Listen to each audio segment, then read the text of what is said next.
Muito bem, pessoal. Bom dia. Bem-vindos aos seminários avançados em Mindfulness do Centro Mente Aberta. Eu sou Marcelo De Marzo, coordeno esses seminários. Eles fazem parte de uma disciplina da pós-graduação em saúde coletiva da Escola Paulista de Medicina da Universidade Federal de São Paulo. E a gente abre também como uma atividade, né, de extensão a quem quiser nos seguir nesses temas, né, voltados a mindfulness com a visão científica, né? A gente está no terceiro encontro desse semestre e a gente sempre tem mais ou menos um encontro por mês, né, ao longo do ano. Então, a parte um no primeiro semestre, a parte 2 no segundo semestre. E hoje falaremos sobre dois temas, né? Mindfulness assim, aplicado, né, ou implementado em escolas ou na educação. Temos a felicidade e a honra de receber o professor Alex Telles aqui conosco, que vai nos falar, né, entre 10h30 e 11h30, incluído um período de perguntas. E depois a gente vai receber a professora Érica Porto, que vai nos falar sobre a aplicação de mindfulness, né, no contexto do mindful eating, em especial dos transtornos alimentares. A gente vai começar pelo professor Alex. O professor Alex, ele é professor, né, do Instituto Federal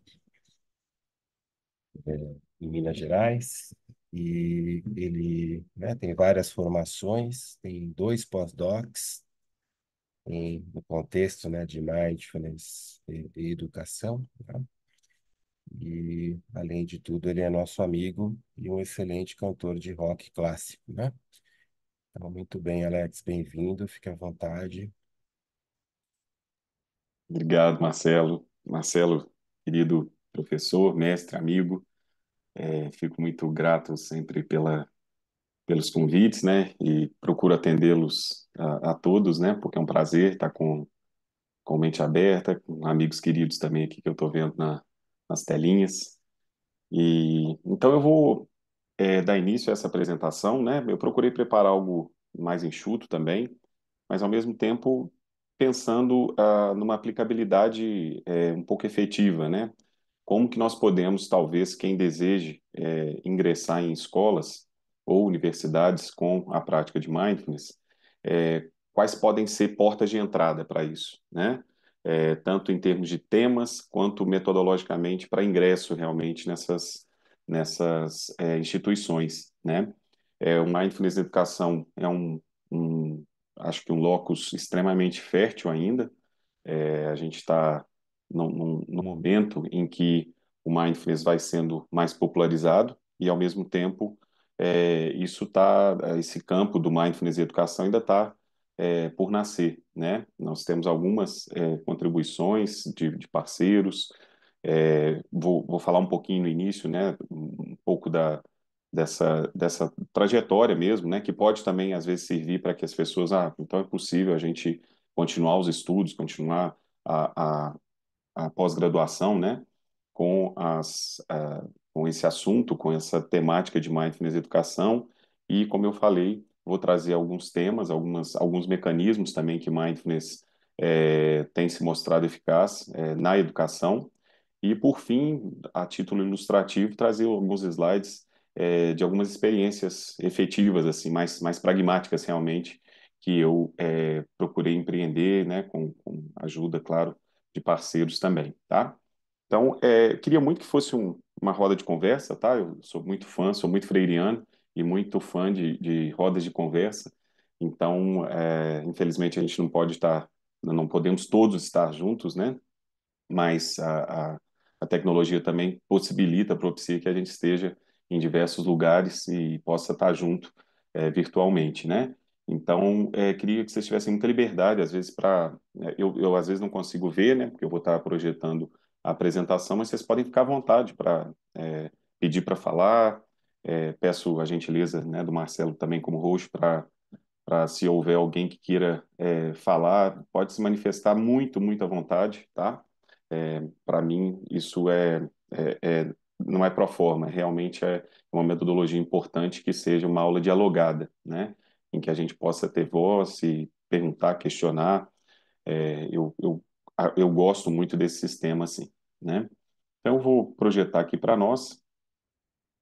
É, queria só colocar a tela inteira aqui. Eu não estou conseguindo. Só um instantinho, pessoal. Agora sim.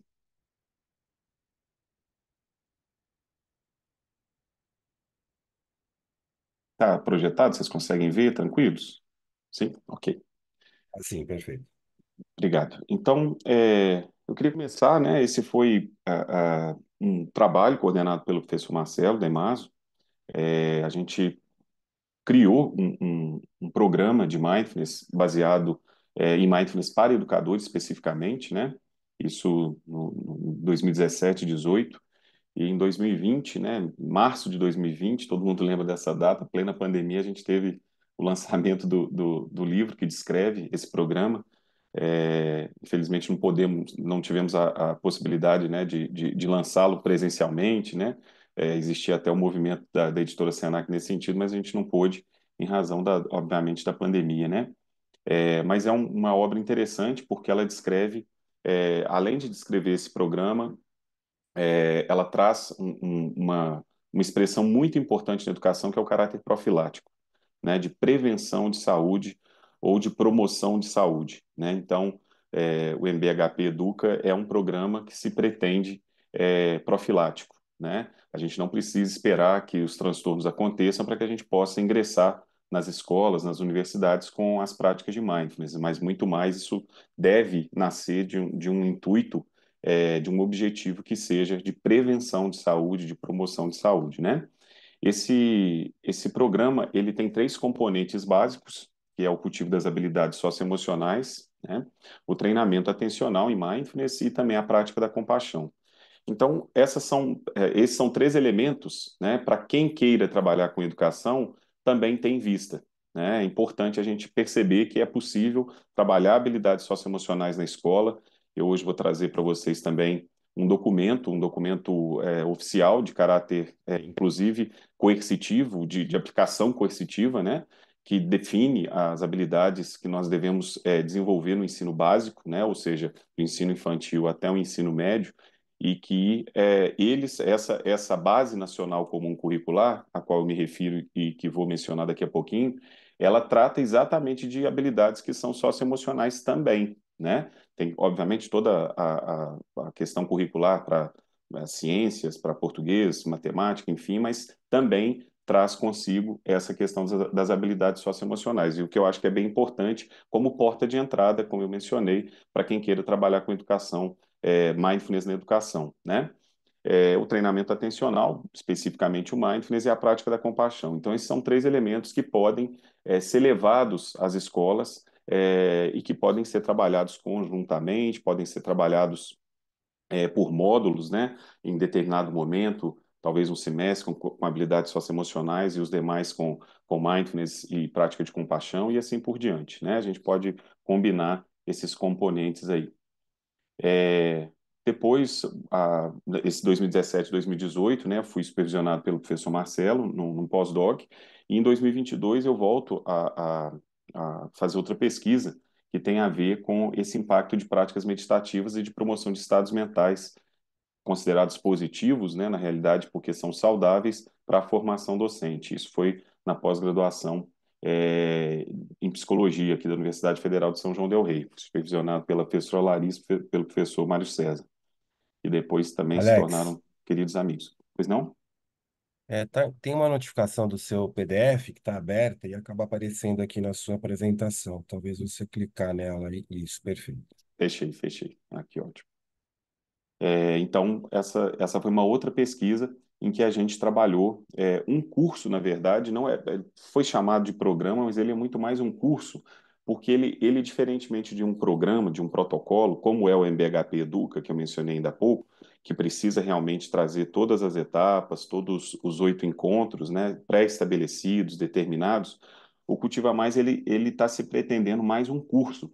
E por que eu estou dizendo isso? Porque talvez a gente possa adaptar práticas de mindfulness com as quais vocês já trabalham para o contexto educacional de acordo com as necessidades daquela escola, de acordo com as necessidades daquela universidade, de acordo com as necessidades de uma turma específica, né? Isso é algo importante. O protocolo ele é super relevante em razão da gente trabalhar a questão da investigação, da quantificação, da mensuração de dados, né? No protocolo, mas o Cultiva Mais, ele está se pretendendo mais um curso adaptável, né? Para que a gente possa, e aí eu estou dizendo isso para que também a gente veja essa possibilidade de adequar as práticas às demandas da escola, adequar as práticas às demandas daquele grupo específico de professores, né? Isso tem um caráter freiriano também, né? A prática, ela se adapta à demanda daquele grupo, né? Vendo o contexto daquele grupo, as necessidades daquele grupo. Eu percebo, né? Ano que vem vai fazer uma década de trabalho com Mindfulness Educação. Eu percebo algo bem importante. O professor, ele precisa falar, ele sente necessidade de trazer as suas angústias, trazer as suas dificuldades, né, para os grupos que eu menciono, para os grupos de mindfulness. É muito interessante isso. Então, é quase como uma outra, um outro componente dentro da prática de mindfulness em escolas, é que tende a haver um momento de roda de conversa. O professor ele quer falar de algo que aconteceu no dia, muitas das vezes, né? E isso foge um pouco, claro, à partilha específica, né? Aquela que a gente aborda como prática de mindfulness, né? Como um componente importante dentro da prática de mindfulness. Após a prática, o professor possa partilhar, perceber sua experiência, como que como que o organismo dele se comporta, as sensações, os pensamentos, as emoções, né? Isso faz parte da partilha clássica mesmo, que a gente precisa para que o professor se empodere da própria prática, né? Possa fazer aquilo que a gente chama do embodiment, dele incorporar a prática de mindfulness. Mas um movimento diferente e que eu chamo a atenção para vocês, quando vocês forem trabalhar com educação, quem tiver esse interesse, obviamente, é que promova um momento de conversa realmente, de roda de conversa, porque é muito rico. É muito terapêutico, apesar de não, terapêutico no sentido até entre aspas, né, de não se tratar de uma terapia, mas é altamente terapêutico esse momento em que os professores eles podem conversar também sobre suas próprias demandas, sobre as dificuldades que eles estão enfrentando, sobre às vezes um evento que acontece na escola, às vezes uma questão administrativa que está de alguma maneira incomodando esses professores também, né? E isso faz parte de uma tomada de consciência. Isso também é mindfulness, né? A meu ver, eu tenho trabalhado nesse sentido também de trazer essa roda de conversa como um momento importante dentro da educação, especificamente na educação, né? Essa é uma obra, é um livro bem interessante, foi um e-book de distribuição gratuita que foi financiado pela Associação Brasileira de Psicologia e Desenvolvimento, em que a gente teve esse capítulo descrevendo o Cultiva Mais. Eu gostaria de enviar esse livro, né, para vocês, para que possa, de alguma forma, chegar a algum grupo de vocês, por mailing ou pelo grupo de WhatsApp mesmo. Então, eu vou enviar ao Marcelo esse livro. É um livro que tem vários capítulos interessantes, justamente com essa temática de aprendizagem socioemocional e atenção plena no contexto escolar brasileiro. Então, é um livro, para quem se interessa por Mindfulness e Educação, ele pode ser importante a leitura, né? A gente está, algo que é importante, né, de se perceber na educação, e que isso é, claro, uma expressão da sociedade como um todo, a gente está numa sociedade que está, de fato, cansada, né? Essa ideia ilusória, né, de multitarefa, ela vem sendo muito difundida, muitas das vezes, como sendo algo benéfico, mas a gente sabe que isso tem um preço alto a ser pago, né? E aí o Byung-Chul Han, que é um filósofo sul-coreano, ele traz esse livro, um livrinho bem interessante, um livro de bolso, chamado Sociedade do Cansaço, e que eu convido vocês à leitura. Desculpa, gente, só um instante. Então, ele vai trazer uma reflexão de que nós perdemos aquela vita contemplativa, né? E nós estamos vivendo uma sociedade da performance, né? Tudo nós temos que performar, né? Olha que interessante. A palavra de origem inglesa performance, ela acaba se transformando num verbo em português, né? Então, a gente tem uma ação de performar. Então, isso tem, obviamente, um custo. As crianças sentem muito isso, os jovens que ingressam na universidade sentem muito isso, né? A gente trabalhou muito com jovens também que estão em curso na universidade, eu vou falar rapidamente daqui a pouco sobre isso. Então, existe uma dificuldade muito grande de adaptação da vida desses jovens quando eles ingressam na universidade. e acaba que o mindfulness pode ser um efetivo instrumento de melhor qualidade de vida, de melhor adaptação universitária também. A gente vai falar daqui a pouco sobre isso, né? Isso é, infelizmente, um dado oficial, né, e bastante triste para nós. O Brasil tem sido considerado o país mais ansioso do mundo, segundo a Organização Mundial da Saúde, né? E isso pode servir de mote para que a gente ingresse na escola, né? Mostrar que isso de fato tem acontecido e a gente não precisa ir longe, né? Saiu um dado recente é, um dado muito ruim, inclusive, a gente teve um aumento de 40% de afastamentos dos trabalhadores por questões de saúde mental, né? Houve um aumento de 40% em 2022 e 2023, né? O número é gritante, pessoal. São 700 mil afastamentos a mais em 2023, comparando-se a 2022, por afastamento por questões de saúde mental. Então, isso é um dado que precisa ser discutido, problematizado, né? E na escola isso pode ser também levado como eu disse, uma porta de entrada para que a gente perceba. Isso as escolas estão vendo, as crianças estão ansiosas, elas estão com estados depressivos, então isso é importante da gente tentar levar o mindfulness como um caráter preventivo também profilático, como eu mencionei. Aqui eu vou falar do trabalho docente com alguns desafios que a gente levantou nessa obra Mindfulness para profissionais de educação. Existe uma frustração grande com o planejamento, uma expectativa com o resultado dos alunos, né, uma dificílima conciliação entre trabalho e vida pessoal. A gente tem aquilo que a gente dá o nome de trabalho invisível do professor, né? Sei que existem professores aqui também, a gente sabe disso, o trabalho ele não se encerra dentro da instituição de ensino, né? Te leva trabalho para casa, corrige atividades, pesquisa, lê, faz atividades, faz provas, corrige provas. Então, é um trabalho que muitas das vezes não é pensado, né? Então, existe essa dificuldade da conciliação entre o trabalho e a vida pessoal, né? Uma impossibilidade de formação continuada, né? De pós-graduações, por exemplo, uma baixa remuneração, né? Decisões administrativas, políticas, institucionais que muitas das vezes são tomadas à revelia do professor, né? O professor ele não consegue muitas das vezes lidar com essas decisões que são e quem é afetado diretamente por elas são os próprios professores, né? Não preciso dizer, a gente está num momento de greve quase que geral da educação federal, né? Então existem todas essas questões que fazem com que o trabalho docente seja um trabalho especificamente estressante, né? Então, levar mindfulness para essa categoria é importante na medida que a gente pode melhorar um pouco essas condições. Algumas questões são de uma dimensão pessoal, essas nós temos mais manejo, né? Como práticas de autocuidado, práticas que mindfulness pode trazer de autocompaixão, né? De uma melhora da qualidade de vida, do bem-estar desses professores. Outras são de uma dimensão social, né? Então, por exemplo, a baixa remuneração é preciso, por exemplo, uma discussão num nível mais social, né? E que precisa de mobilização política, mobilização social por parte dos professores, né? A gente deve lembrar sempre do professor Ronald Purcell, né? Que escreveu aquele livro sobre Mac Mindfulness, né? Muitas das vezes a gente não pode invalidar, por exemplo, a luta da classe docente, dizendo que não, o professor ele pode praticar mindfulness, ele pode se tornar mais calmo, ele pode se tornar um pouco mais, pode lidar melhor com essas dimensões pessoais, né, que são dessa frustração com planejamento, expectativa com os resultados dos alunos, a conciliação do trabalho e vida pessoal, né? Isso a gente pode pensar que é importante a prática de mindfulness para diminuir esses efeitos, sem dúvida.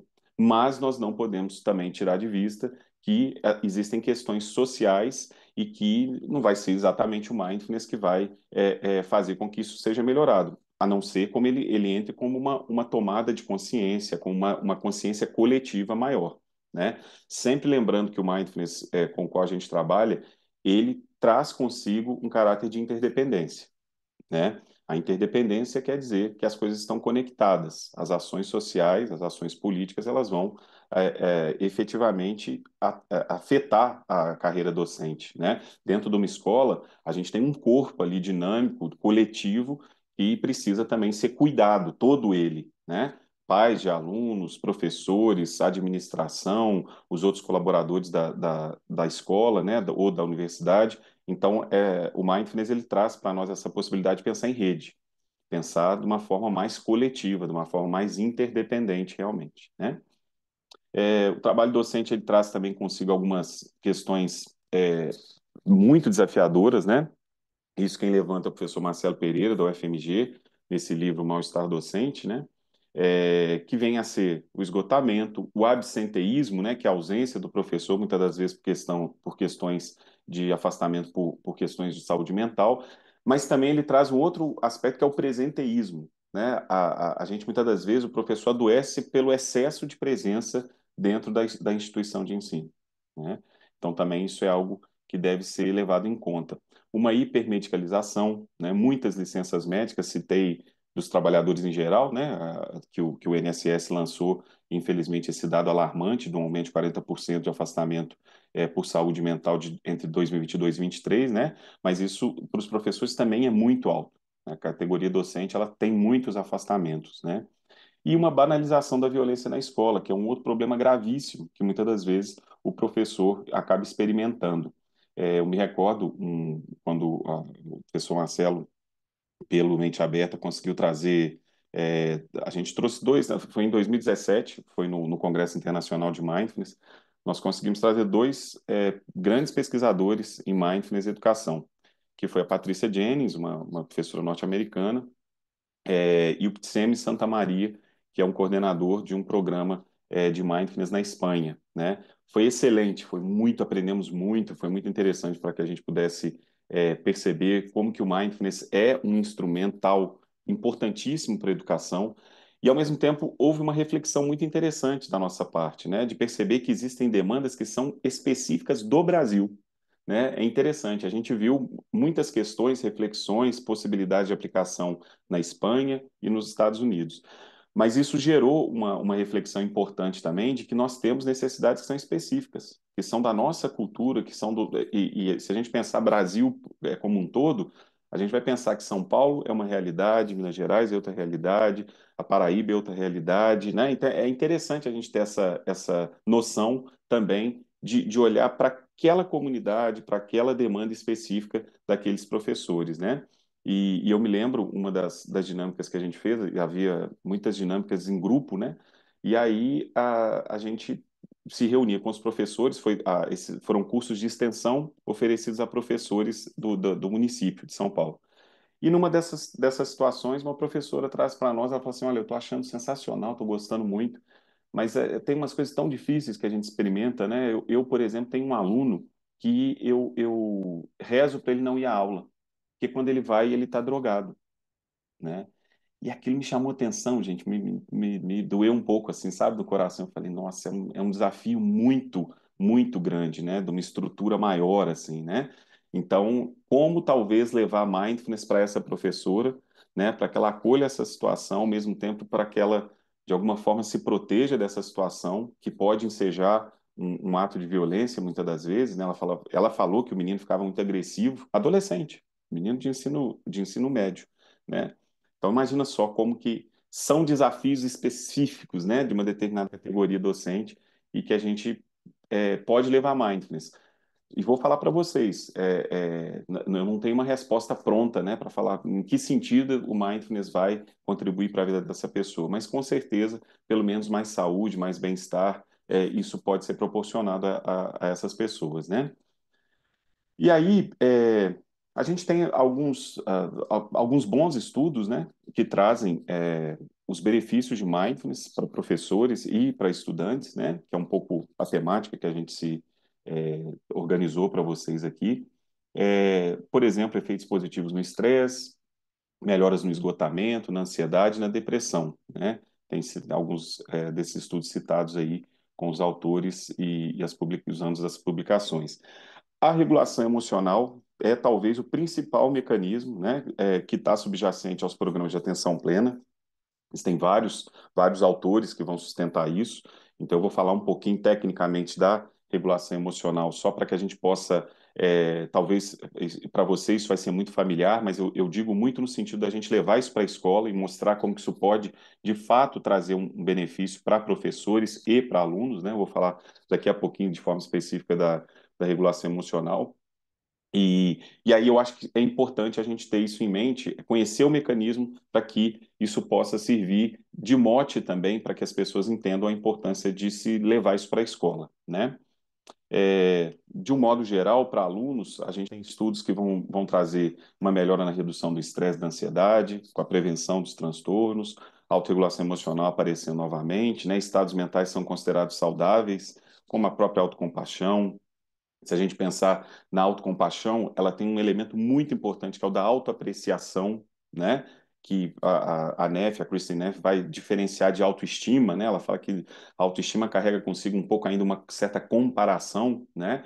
Eu vou ter uma autoestima comparada a dos outros para que eu me sinta melhor, né? Então ela traz essa diferenciação da autocompaixão, que a autocompaixão ela traz essa visão mais em rede, de humanidade compartilhada, de autobondade, mas também de bondade para com os demais, né? Então eu acho interessante. E trabalhar isso hoje na escola, esse estado mental da autoapreciação é extremamente importante, entendeu? Até para problematizar questões também relacionadas a bullying. Muitas das vezes aquele que pratica o bullying, ele foi vítima de bullying, então tem toda uma série de questões que podem ser abordadas e que mindfulness pode contribuir enormemente para que a gente possa melhorar a qualidade de vida dos estudantes também. Redução de estilos cognitivos que são não saudáveis, como ruminação de pensamentos, uma preocupação excessiva também. Tem a possibilidade da ativação de áreas do cérebro relacionadas a bem-estar, né? Daí muitas das vezes, até comercialmente, muitas das vezes se fala que meditação, mindfulness traz felicidade, então é porque realmente ativa determinadas áreas do cérebro que estão relacionadas a bem-estar. Desenvolvimento de memória e concentração, evidentemente, né? Existem estudos nesse sentido e, por consequência, uma melhora nas relações interpessoais e também na qualidade de vida, né? Então, levar esses benefícios, informar desses benefícios à escola também pode ser uma boa porta de entrada para quem queira trabalhar nessas instituições, né?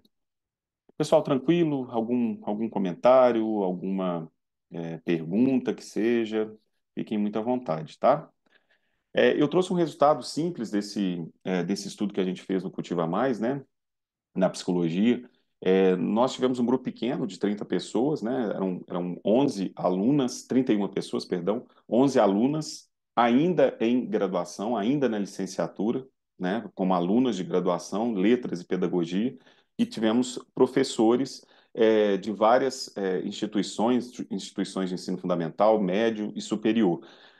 Foi um momento difícil porque a gente teve que fazer os dois grupos online, os grupos de estudantes e os grupos de professores, mas aprendendo um pouco a fazer grupo online, porque foi no início da pandemia também, então foi bem difícil assim foi 2021, pra vocês terem ideia, né? Imaginem só a dificuldade que não foi primeiro para conseguir esses grupos de professores, né? Mas felizmente houve uma mobilização e muito grande de amigos também que conseguiram difundir a ideia da gente trabalhar com mindfulness. É outra dificuldade, sabe, gente? Tal, eu não ia necessariamente falar sobre isso hoje com vocês, mas trabalhar com o professor ele já tem muito trabalho.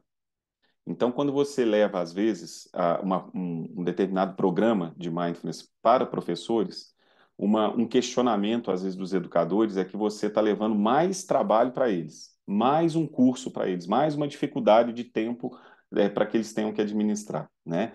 Então, isso é algo também de se conversar.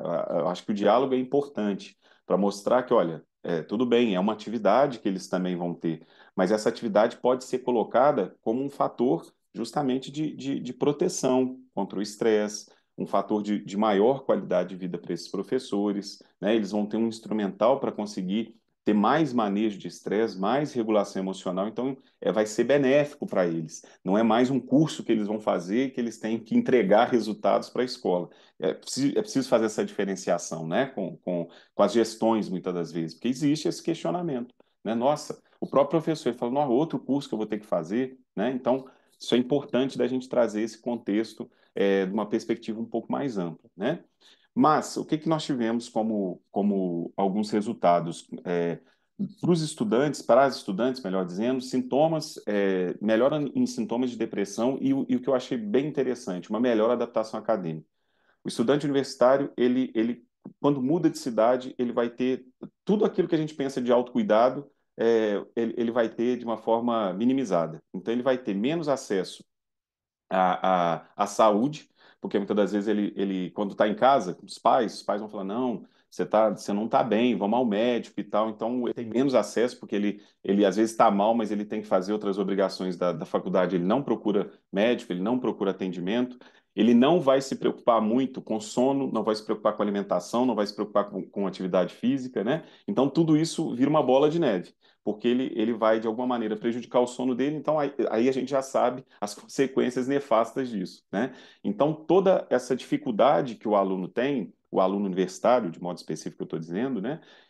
Mindfulness pode ajudar, porque a gente percebeu uma melhor adaptação acadêmica por meio de escalas psicométricas mesmo. A gente aplicou uma escala de adaptação acadêmica e houve uma melhora. A gente ficou satisfeito nesse aspecto, né? Porque as alunas melhoraram um pouco o estado delas, e olha que a gente está falando da pandemia. Né? Elas estavam em franca pandemia ali, né? Então, a gente ficou satisfeito com esse resultado, apesar, como eu falei, de um grupo muito, muito pequeno, mas houve esses resultados. Para professores, uma melhora também de sintomas de depressão e maior bem-estar. E no follow-up, que foi 3 meses depois, uma melhora também na ansiedade. Né? Então, a gente achou importante citar isso do Cultiva Mais, né? Pessoal, o estresse talvez a maior porta de entrada que a gente pode levar quando quer ingressar dentro de uma escola, levar um projeto, né, para aplicação de um programa dentro de uma escola, né, ou de uma universidade. Então é importante a gente trazer. Opa, acho que a Débora levantou a mãozinha, vamos escutar a Débora. Deixa eu parar aqui de compartilhar a tela. Fica à vontade, Débora.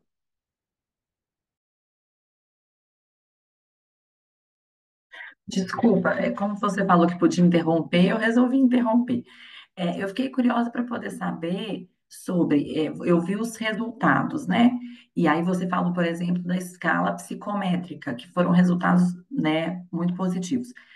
Os outros resultados que você colocou, né, da pesquisa, todos foram medidos foi a fala das pessoas que participaram da pesquisa. Eu fiquei curiosa para poder saber como Legal. que vocês mediram isso. Uhum. A gente tinha escalas de bem-estar. Eu posso. A parte quant, a minha parte é mais não, é totalmente a quali, tá? Mas a gente tinha uma IC só da psicologia, só para a questão quant, orientada pelo Mário César, que é um professor da psicologia, né? Então a gente aplicou, eu posso pegar até o nome de todas elas, tá? E passar depois também para o Marcelo e ele dividir com vocês. Mas a gente aplicou escala de autocompaixão, escala da NEF, a gente aplicou uma escala de bem-estar também, e para os estudantes, uma escala de adaptação universitária, né, do ambiente escolar. Então, foram essas escalas que nós aplicamos, e a gente fez também um questionário de viabilidade, né, do Cultiva Mais, né, que a gente achou que era interessante perceber a viabilidade. E aí essas perguntas nós criamos, então foi auto-resposta também, auto-relato nessas perguntas também, sabe? Os professores tiveram condições de tanto responder essas perguntas e a gente colocou depois uma pergunta aberta, para que eles pudessem, com as palavras deles, dizer em quais dimensões eles acreditam que tenha havido algum impacto da participação no programa do Cultiva Mais para a vida pessoal e profissional deles, né? Que é uma outra coisa, sabe? É interessante. Isso é uma expressão da sociedade do cansaço. A coisa de que, olha, o que você tem da sua vida pessoal, deixa do lado de fora da escola, deixa do lado de fora da empresa. E isso não existe, né, gente? As coisas elas estão completamente interrelacionadas, né? Quem é mãe, quem é pai, quem é filho, né, e que tem pais sob sua responsabilidade, sabe? Se tem algum problema em casa, a gente não vai para o nosso trabalho totalmente pleno, com toda a força de trabalho que a gente possa oferecer. Claro que não. Então a gente tenta trabalhar sempre essa questão: qual que é o impacto na sua vida né? Para que a pessoa veja que a vida pessoal ela vai reverberar na profissional, nos relacionamentos, em tudo, né? E também, claro, como que pode ser a vida, qual foi o impacto na vida profissional também desses professores. Não sei se te respondo, Débora. Não estou vendo a Débora de novo, mas não sei se consegui te responder.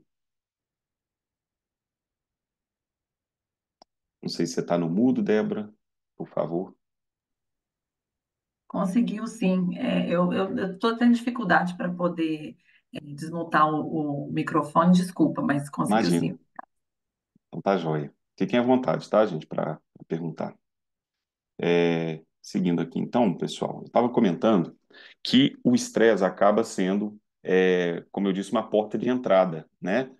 O tema é um tema que interessa a todo mundo, porque ele é muito fácil de perceber, que, infelizmente, todas as pessoas experimentam fatores estressores no seu dia a dia, no seu dia a dia. E na escola, na universidade, isso não é diferente, né? E aí a gente pode trazer realmente John Kabat-Zinn com a sua perspectiva do que é o estresse, né? Ele vai dizer que o estresse é uma resposta não específica do nosso organismo a uma determinada demanda, né? E o estressor é o estímulo que vai produzir essa resposta ao estresse, né? É interessante a gente frisar que quando a gente fala de estresse, a gente tanto pode ter uma demanda que é uma demanda real, né? Por exemplo, a gente pode ter uma resposta de um diagnóstico que cria uma expectativa muito grande se vai ser positivo ou negativo, né? Mas a gente pode também ter questão que é uma demanda obviamente estressora, né? Real, mas a gente pode também ter todas as demandas que são abstratas, né? O nosso organismo ele não define muito bem o que está acontecendo de fato ou o que a gente está imaginando que possa acontecer, né? Então, sabedores disso, é importante a gente entender que esse sistema, esse modo de luta ou fuga, ele é super importante para nós, é esse sistema de alerta para que a gente possa se defender, muitas das vezes, de questões que são injustas, que estejam acontecendo, de excesso de demandas que a gente esteja experimentando, né? Mas também entender que o estresse não é o grande vilão, né? A gente hoje, para estar aqui junto, a gente precisou ter estresse para se levantar, para se arrumar, para tomar banho, né? Para se programar para estar aqui no horário, né? Então, quando a gente fala em estresse, em demandas, é importante desmistificar também um pouco essa ideia de que o estresse é o grande vilão, né? Eu vou falar um pouco disso. Mas entender o processo, né, desse sistema de luta e fuga ou congelamento é importante, né? Ele vai trazer tudo isso que nós já sabemos e que é importante de levar para a escola, para a universidade. Da liberação dos hormônios de estresse, principalmente cortisol, tensão muscular, emoções que geram muitas das vezes certas reações fortes para nós, como medo, ansiedade, pressão e frequência cardíaca aumentadas, né? E aí a gente tem mais energia para lutar ou para fugir, né? De acordo com a demanda que se apresenta. É, opa. E aí o que acontece com isso? O estressor, ele vai ser esse estímulo que vai chegar até nós, mas quem percebe isso é a mente. Isso bem fácil da gente perceber isso. Eu estou mais trazendo isso como um lembrete para nós, uma possibilidade de temática para ser levada à escola, né? E aí a gente tem a reação de luta ou fuga. Para nossa sobrevivência, pessoal, foi importantíssimo, né, enquanto espécie humana e continua sendo muito importante, né? Eu preciso ter uma noção de que se eu andar em determinado local de madrugada, eu posso sofrer violência, né? Eu tenho que ter essa noção dessa demanda importante e para me defender. O problema todo é que hoje em dia as nossas demandas também são muito imaginadas. A ruminação mental ela vai trazer exatamente isso para nós. A gente começa a simular internamente uma determinada situação. Então, se eu tive uma discussão com alguém, uma discussão normal de trabalho com alguém numa reunião, eu começo talvez a ruminar, a simular que sempre vai ser assim, que essa pessoa vai querer me prejudicar, eu não vou conseguir mais falar na reunião como eu falava antes, eu vou ter problema também com a chefia, porque vai achar que meu comportamento pode não ter sido mais adequado, e aí eu vou simulando isso, né? A gente entender esse processo de simulação, de ruminação mental, é importante também como um processo de mindfulness, né? E aí eu trago esse outro slide aqui da Ellen Weir, né? Em que o estressor não deixa de existir, a gente não precisa, né? Infelizmente, nunca os estressores vão deixar de chegar, as demandas, mas a gente pode intermediar a nossa resposta e o estressor pela consciência plena, pela atenção plena, né? Então, Ellen Langer ela vai dizer que isso é um pouco aquilo que ela chama de contexto emocional, a forma como a gente interpreta o evento. E aí tem um grau de controlabilidade. É controlável em parte, né, pessoal? Não é controlável o tempo inteiro. Tem um amigo nosso, né, o Tiago Tatum, o professor Marcelo conhece muito também. E o Thiago ele fala uma coisa interessante. Se a gente às vezes entra nas nossas misérias 10 vezes, com o Mindfulness a gente consegue entrar 6, 7 só, né? Então já existe claro, uma possibilidade da gente ter menos reatividade, né? Então acho que é importante, mas não achar que isso vai ser 100%, que nós vamos nos transformar 100%, né? Isso também é um pouco um mito que acaba girando um pouco, principalmente para praticantes de mindfulness, né? E aí, eu trouxe para vocês esse artigo do Cortland Dow e do Richard Davidson, né? Eu acho interessante, dessa Christine Wilson Mendenhall também, em que eles vão falar sobre a pacificidade do bem-estar, né? Mas o que me interessa é que eles vão falar de metaconsciência, né? A gente entender isso como instrutor de mindfulness é bem interessante, né? Porque vai tocar diretamente a questão da habilidade socioemocional. O que é a metaconsciência? Estar consciente do processo da consciência, estar consciente da experiência da consciência, né? Isso pode se tornar bastante ilustrativo quando a gente consegue perceber pensamento, quais são os pensamentos que estão mais proeminentes, também as emoções, que cada emoção está querendo dizer um pouco para nós, né? E as sensações também do corpo. Isso em tempo real, né? Isso é que é a metaconsciência. E que tem a ver com um elemento importante do bem-estar psicológico, do bem-estar mental, que é a autoconsciência, né? A autoobservação. Estar presente para aquilo que está acontecendo na tua experiência direta, né? Antes da reação. Isso vai fazer com que a gente perceba o piloto automático no dia a dia, segundo esses autores, né? E isso vai trazer também a nossa autorregulação atencional, né? A metaconsciência é um dos elementos, é o primeiro elemento de um outro mecanismo maior que a gente vai chamar de descentramento, né? Que é descrito por esses autores aí que eu estou citando para vocês. Da metaconsciência, a gente passa a ter uma visão, uma postura mais de testemunho, mais de observador, e isso gera uma certa desidentificação e, consequentemente, a reatividade é reduzida. Esse processo vai proporcionar para nós um outro elemento da habilidade socioemocional, que é a autogestão. Então, autoconsciência e autogestão são dois elementos importantíssimos para o bem-estar psicológico, né, para o bem-estar mental. Então, vale a pena a gente, como eu disse, levar isso para a gestão escolar, para a gestão universitária, para mostrar que é possível a gente trabalhar esses elementos, né, com os alunos, com os professores também. E aí, como eu falei que o estresse não é o grande vilão, eu gosto desse autor norte-americano, o Tal Ben-Shahar. Ele vai dizer o seguinte para nós: o problema não é a presença do estresse, mas sim a ausência de recuperação. Nós vamos ter estresse, demandas que precisam ser atendidas cotidianamente, mas a gente precisa aprender a recuperar. E mindfulness é um elemento importantíssimo para a gente tomar consciência de parar, tomar consciência, que são micro-reparações do dia, fazer pequenas práticas, às vezes 3 respirações conscientes, né? Isso é interessante levar isso para professores, assim, né? Aterrissagens bem curtinhas, assim, para que eles possam trazer isso, talvez entre uma aula e outra, talvez entre uma reunião e uma aula, para aprenderem um pouco esse manejo realmente, para que não fique o dia inteiro no piloto automático, uma série de demandas a serem resolvidas, né? Então, essas recuperações são importantes.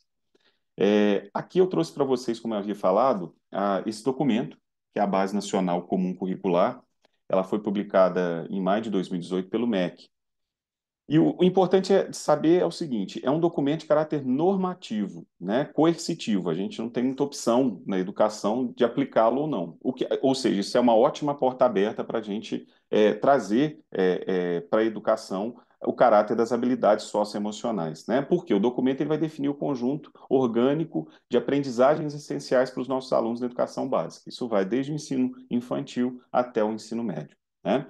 E lá na BNCC, nessa base nacional, curricular, eles vão trazer 10 competências. Competência é a mobilização de conhecimento, habilidade, atitudes, valores, né? E aí eu coloquei aqui em azul só para chamar a atenção de vocês. A competência tá muito relacionada a habilidades, a práticas cognitivas e socioemocionais. Chama atenção para vocês, da número 8. Olha só que interessante, o que é essa habilidade socioemocional, essa competência socioemocional? Conhecer-se, cuidar da sua saúde física e emocional, reconhecer as emoções suas e dos outros, e uma capacidade de lidar com essas emoções, né? Parece que a gente está tirando isso do manual de mindfulness, né? Da gente trazer mais autoconhecimento, mais autoconsciência, né? Acabamos de falar um pouco do mecanismo da metaconsciência, né? Aprender a cuidar da sua saúde física e mental. O autocuidado ele está diretamente ligado a, a, a mindfulness, né? O professor Marcelo Demas tem trazido de maneira muito pertinente essa temática, né? Do autocuidado. Então, vale muito a pena a gente entender sobre essas questões para que a gente possa levar isso para as escolas também, né? Relacionando ao autocuidado do professor, ao autocuidado do aluno, né? Então, é importante, e essa, a meu ver, essa competência socioemocional dialoga diretamente com o mindfulness também. A nona competência também, olha só, exercitar a empatia, o diálogo, a resolução de conflitos, cooperação, e aí vai com mais outros conceitos dentro dessa competência 9. Eu fiz esse quadrinho sinótico, perdão, tem dois textos em que, esse texto, muito embrionariamente, eu procurei falar de possíveis contribuições da prática de meditação mindfulness para o desenvolvimento de habilidades socioemocionais, também distribuição gratuita, posso enviar também juntamente com aquele livro, né? Se for de interesse também, vocês podem utilizar, podem ler, né? E esse outro texto é um texto muito interessante. É um trabalho de conclusão de curso da Marisete Rodrigues Araújo. Ela hoje é mestranda da USP, da Faculdade de Educação, mas à época eu participei da banca dela de TCC, com esse trabalho, Autoconhecimento e as Possibilidades da Prática da Atenção Plena na Educação Brasileira. E ela esmiuça melhor, ela vai trazer a efetiva, o efetivo desenvolvimento dessas habilidades socioemocionais preconizadas na Base Nacional Comum Curricular por meio da prática de atenção plena. Então, é bem interessante esse TCC também, é um trabalho muito legal que ela desenvolveu e ela agora está ampliando isso na USP. A gente está com umas perspectivas de escrita conjunta também sobre isso. E aí eu fiz esse quadrinho sinótico só para a gente ver como que existe esse diálogo bem efetivo, né? Uma possível relação bem efetiva entre mindfulness e a BNCC. O que a BNCC pede como uma competência importante dos alunos desenvolverem e como que a atenção plena pode atender a isso, né? Então, por exemplo, conhecer-se, a atenção plena é, por excelência, uma prática de autoconsciência, né? Consciência das sensações físicas, corporais, realmente, dos pensamentos, sentimentos, das relações com o outro. A saúde física e mental e emocional, perdão, que a BNCC preconiza, a gente traz isso muito em atenção plena, né? Como eu falei, por meio do autocuidado, da autocompaixão, do manejo do estresse, da autorregulação emocional, autoapreciação, por exemplo, né? BNCC traz a empatia, diálogo, cooperação, e isso dialoga diretamente com mindfulness também, como o processo de prática de compaixão, do senso de conexão com o outro, do altruísmo também, né? A compaixão seria uma das dimensões da compaixão seria justamente o altruísmo, né? A prática realmente dessa compaixão de alívio de sofrimento das pessoas, né? Então, acho que dialoga muito com o que a BNCC propõe para nós também como uma competência importante também.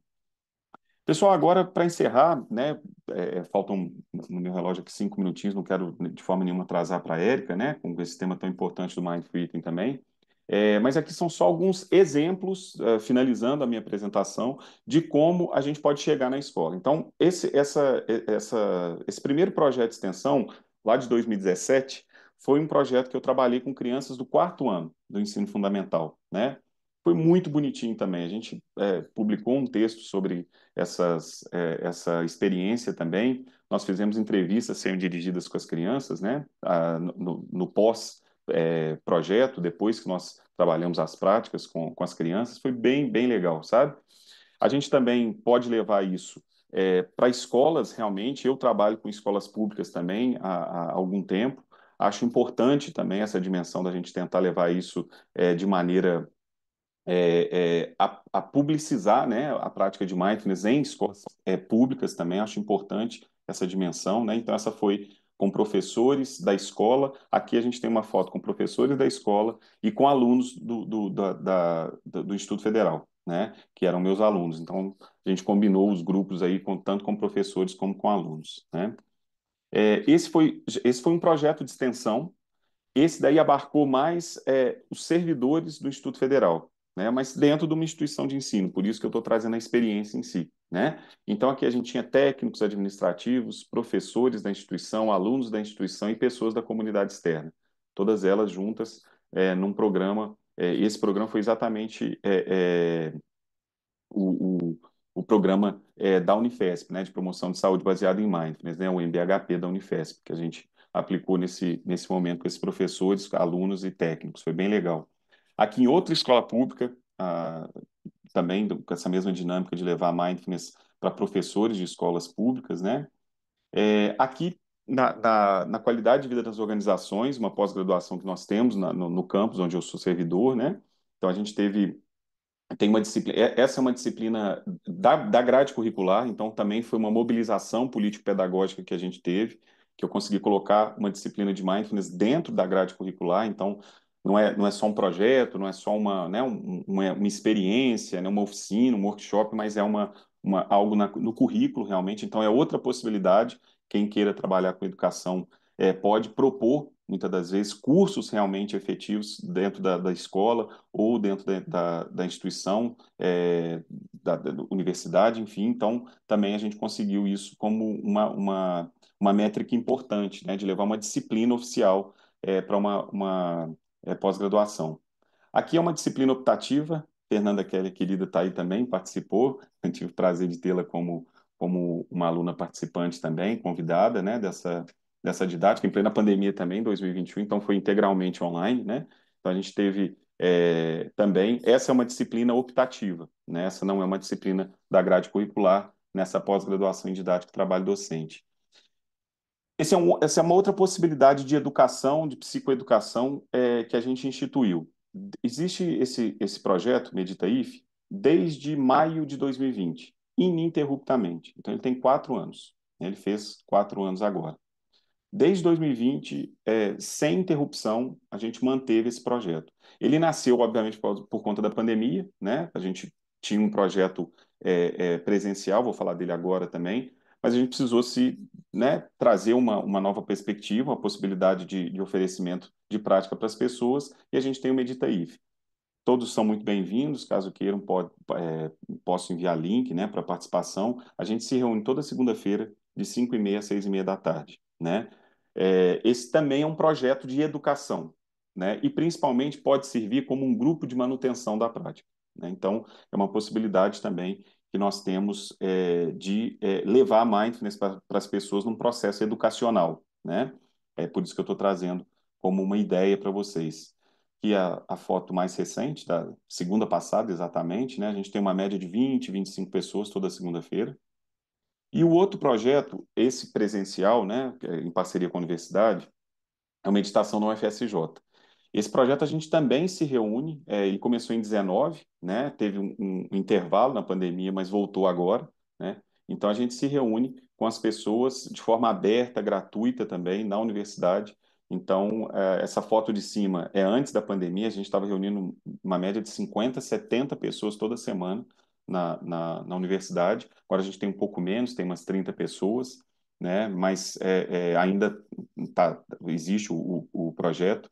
Eu costumo brincar com o pessoal que enquanto tiver uma pessoa interessada, a gente vai continuar praticando juntos, né, na universidade. Então, esses são algumas possibilidades de aplicação que eu trago, né, a fim de contribuir com vocês para que possam surgir ideias para vocês de aplicação de mindfulness na educação. Aí são meus contatos, né? Fiquem à vontade, posso enviar esses slides também para o professor Marcelo e ele democratizar aí também com